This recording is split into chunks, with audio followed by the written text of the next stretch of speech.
Lungs की सेहत जानने का तरीका क्या है कि हमारे जो है वो बॉडी में एक हेल्दी लंग्स हैं जो कि प्रॉपर तरीके से एयर को या ऑक्सीजन को इनहेल और एक्सहेल कर रहे हैं। आपको जल्दी सांस चढ़ रही है कि नहीं चढ़ रही है, आपको खांसी हो रही है कि नहीं हो रही है, सांस लेने में कोई चेस्ट में घुटन तो नहीं महसूस होती है, ये सारी सिम्टम्स डिपेंड करता है। तो ये सिम्टम नहीं है तो चांसेस आर कि आपके लंग्स हेल्दी हैं और आप भी हेल्दी हैं।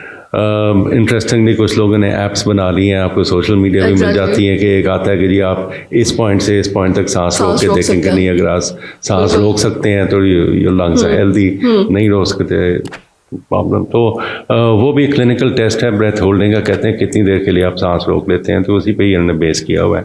ओके, तो ऑथेंटिक है वो वैसे किसी हद तक? जी जी ओके, क्योंकि हमें से अक्सर लोग हैं वो क्योंकि उस टाइम तक सांस रोक के फिर वो थोड़ा सा खुश महसूस कर रहे होते हैं कि हमारे लंग्स जो हैं वो हेल्दी हैं। जी, तो फिर कोई एक ओवरऑल ग्लोबल कॉन्सेप्ट कॉन्टेक्स्ट में लेना चाहिए ना इसको, कि आपकी दूसरी एक्टिविटीज़ ऑफ डेली लिविंग इसकी वजह से अफेक्ट मुतासिर तो नहीं होती हैं, या आपके सिम्टम्स हैं या नहीं हैं।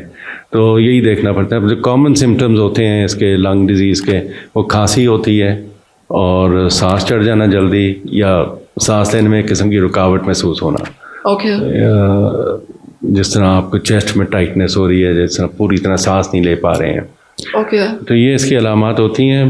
फिर ज़ाहिर है जब एग्ज़ामिनेशन के लिए आते हैं फिर हम देखते हैं क्लिनिकल एग्ज़ामिनेशन कि आपकी चेस्ट की एक्सपेंशन ठीक है, आपके लंग साउंड्स वगैरह कैसे हैं, और फिर जो लंग फंक्शन टेस्ट किए जाते हैं, कॉमनली एक स्पायरोमीटर होता है, उसमें आप मशीन में ब्लो करते हैं तो उसमें देखते हैं क्या वैल्यूज़ हैं, क्या ग्राफ का क्या पैटर्न है, उससे इन्फॉर्मेशन मिल जाती है। और अगली स्टेज इमेजिंग की आ जाती है, जिसमें आप एक्सरे करते हैं या सीटी स्कैन ले लेते हैं, जो कि फिर मज़ीद आपको हाईलाइट कर सकता है कि इशू है कि नहीं। ठीक है डॉक्टर साहब, रेगुलर वॉकिंग या फिर रेगुलर एक्सरसाइज के ज़रिए हमारी ब्रीथिंग थोड़ी सी बेहतर हो जाती है, तो क्या उसका लंग्स की हेल्थ पे भी असर पड़ता है? लंग्स की हेल्थ भी उससे बेहतर होती है या फिर ये it's just about the stamina? नहीं, ओवरऑल तो एक ही चीज़ है कि स्टैमिना जो है वो मोर और लेस उसी को इंडिकेट करते हैं, आपकी लंग्स की हेल्थ को या आपके हार्ट के स्टेटस को। ठीक। सो बट रेगुलर एक्सरसाइज वगैरह तो जनरली बेनिफिशियल, ताकि सर्कुलेशन इम्प्रूव होती है आपकी। कई ऑर्गन्स हैं जहाँ पे आमतौर पे ब्लड सप्लाई इतनी नहीं जाती, लेकिन गुड एक्सरसाइज, ब्रिस्क वॉक वगैरह सर्कुलेशन को इम्प्रूव करके वहाँ तक न्यूट्रिएंट्स वगैरह पहुँचाने, वेस्ट मटेरियल निकाल करना, रिपेयर, ग्रोथ प्रोसेस सारे। क्योंकि हम अक्सर देखते हैं कि जिन लोगों को अपनी रेगुलर रूटीन में वॉक करने की आदत होती है, उनका सांस तो इतनी जल्दी नहीं फूलता, लेकिन अगर कोई रेगुलरली वॉक नहीं करे, वो थोड़ा सा भी चलेगा तो उसका सांस फूलना शुरू हो जाएगा। जी। तो ये आई थिंक ये एक नॉर्मल फिनोमेना है, ये तो कोई बीमारी नहीं है आई थिंक। नहीं। डॉक्टर साहब, लंग्स की हेल्थ को बेहतर करने के और क्या तरीके हैं? कैसे बेहतर किया जा सकता है? हम कोई रेगुलर केयर इसके लिए कर सकते हैं? कोई प्रिकॉशंस हैं इसके लिए? इसके लिए बैक टू द बेसिक्स, हम लोग तो डिज़ाइन हुए थे ताज़ा हवा के लिए। ठीक, ओके, ठीक है। अब यह कि एनवायरनमेंट में मुख्तलिफ़ किस्म के एलिमेंट्स आ गए हैं, पोल्यूशन, स्मॉग वगैरह, वो उनका रोल होता है। अब वो खैर हमारे इतने इख्तियार में नहीं है, तो उसका तो काफ़ी ग्लोबल लेवल पे उसके पे एक्टिविटी चाहिए। ठीक। जो पर्सनली हम लोग जो कर सकते हैं कि हम लंग्स में दानिस्ता तौर पे कोई नॉक्शियस एलिमेंट्स इंट्रोड्यूस नहीं करें, मसलन सिगरेट्स, या अब सिगरेट्स की जगह फिर हम ई सिगरेट्स या वेपिंग वगैरह कर लें या शीशा ले लें, वो उनकी भी अपनी रिस्क हैं।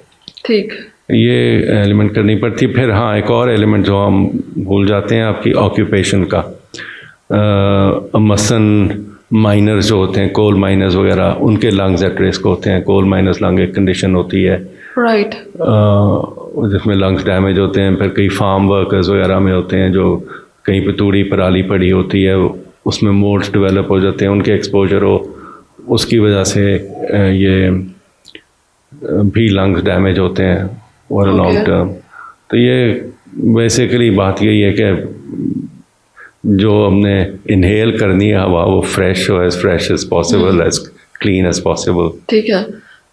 जैसे कि आपने कहा कि अब ये हवा पे या एयर पे तो हमारा कोई कंट्रोल नहीं है, तो मास्क का भी एक ट्रेंड चला है, लोग आजकल मास्क भी यूज़ करते हैं, बल्कि उससे भी कोई फ़ायदा हो सकता है? जी कुछ हद तक फ़ायदा हो जाता है, कुछ हद तक प्रोटेक्शन मिल जाती है, या कमरों के अंदर एयर फिल्टर्स के लोग लगा लेते हैं। मसलन एक मेरी पेशेंट थी, उनको ये बहुत पेचुअल सिम्टम रहते थे, नाक की एलर्जी के, साइनसाइटिस वगैरह और खांसी वगैरह, तो उन्होंने तो अपने घर तकरीबन हर कमरे में एक फ़िल्टर लगा लिया। तो वो कहते हैं जब से फ़िल्टर लगाया तो you know life is change for them, लेकिन बाहर जाते हैं तो वो प्रॉब्लम हो जाती है। ठीक। और उसके अलावा ये कि सॉल्ट लैम्प्स कुछ लोगों को फ़ायदा दे देते हैं। ओके। तो लेट्स से जहाँ आप ज़्यादा टाइम गुजारते हैं जिस जगह पे, वहाँ पे एक सॉल्ट लैम्प रखते हैं विदिन अबाउट 1-2 फुट के फासले पे, that can help. Right. Okay, बहुत शुक्रिया।